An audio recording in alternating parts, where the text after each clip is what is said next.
KKR की जीत पर क्या आप इमेजिन कर सकते हैं कि बीजेपी, कांग्रेस या टीएमसी शुरू हो जाए? केकेआर की जीत पर क्या आप उम्मीद कर सकते हैं कि ये मोदी लवर और हेटर्स की कहानी बन जाए? केकेआर की जीत पर क्या आप इसे बीजेपी वर्सेस इंडिया गठबंधन की बात कह सकते हैं? वेल, पहली नजर में तो आपको लगेगा कि यार ये मूर्खता भरी बातें, इनका कोई सेंस नहीं है।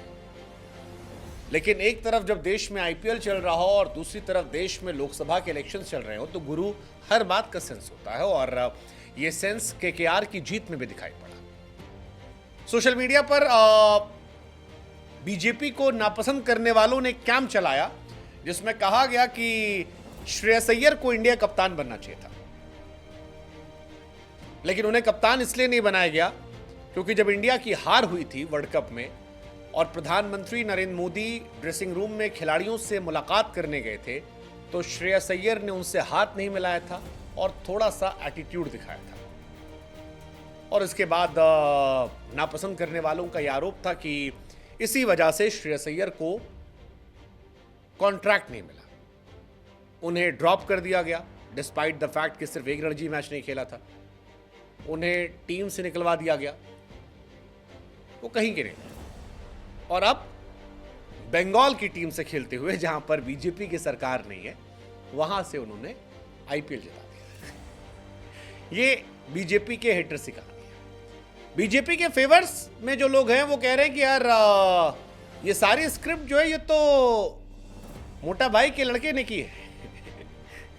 ये लवर्स बीजेपी कह रहे हैं, उनका ये कहना है कि यार क्योंकि गौतम गंभीर बीजेपी के सांसद हैं, अभी भी हैं, पॉलिटिक्स छोड़िए बट सांसदी तो अभी चल रही है ना, क्योंकि गौतम गंभीर बीजेपी के सांसद हैं और बीजेपी के नेता हैं, लिहाजा उनकी टीम को जिताया गया ताकि गौतम गंभीर एक रैली निकाले पश्चिम बंगाल में और ये दिखाई पड़े कि भाई देखो बीजेपी वालों ने जिता दिया है।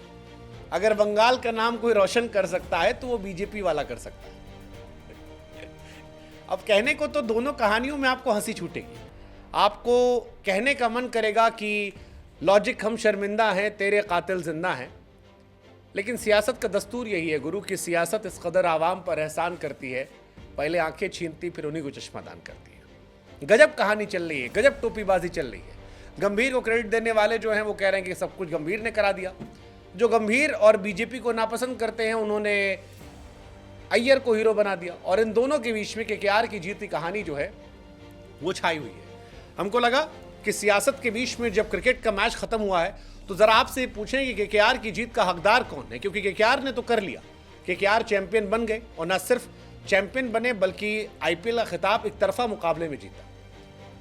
आईपीएल का फाइनल 10 ओवर 3 गेंद में जीत लेना बच्चों वाली बात नहीं है और सबसे बड़ी बात है कि लोवेस्ट स्कोर आईपीएल के फाइनल के इतिहास में केकेआर ने दर्ज किया।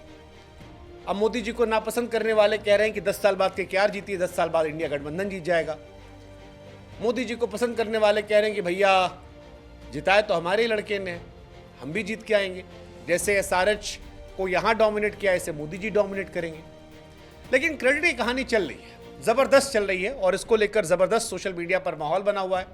हालांकि इन सब से तर केकेआर ने 2012-2014 के बाद जीत दर्ज की 2024 में और 10 साल के बाद एक शानदार कमबैक रहा गंभीर का। अय्यर इसमें 5वें कप्तान बने जिन्होंने धोनी, रोहित, गंभीर, हार्दिक के बाद ट्रॉफी उठाई और बढ़िया किया, जीते हो। 2 टाइम गंभीर जो है आईपीएल कैप्टन के तौर पर जीत चुके हैं, 1 बार मेंटोर के तौर पर, 3 बार प्लेऑफ में गए हैं।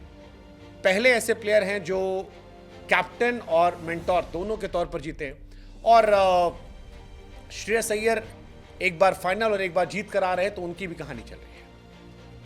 अय्यर ने भी इस साल ट्रॉफी जीती, टेबल टॉपर रहे, क्वालिफायर 1 में गए थे, सबसे ज़्यादा जीते, अच्छी गेंदबाजी करवाई अपनी गेंदबाजों से। बट हमें लगा कि केकेआर की जीत की सियासत के बीच में ज़रा आपसे सवाल पूछें कि बाबू आप किधर हैं, इस तरफ हैं या उस तरफ हैं? और इसी के साथ साथ हमको ये भी बता दीजिएगा कि देश का चुनाव जो है उसके नतीजे किस तरफ है, लेफ्ट में या राइट में।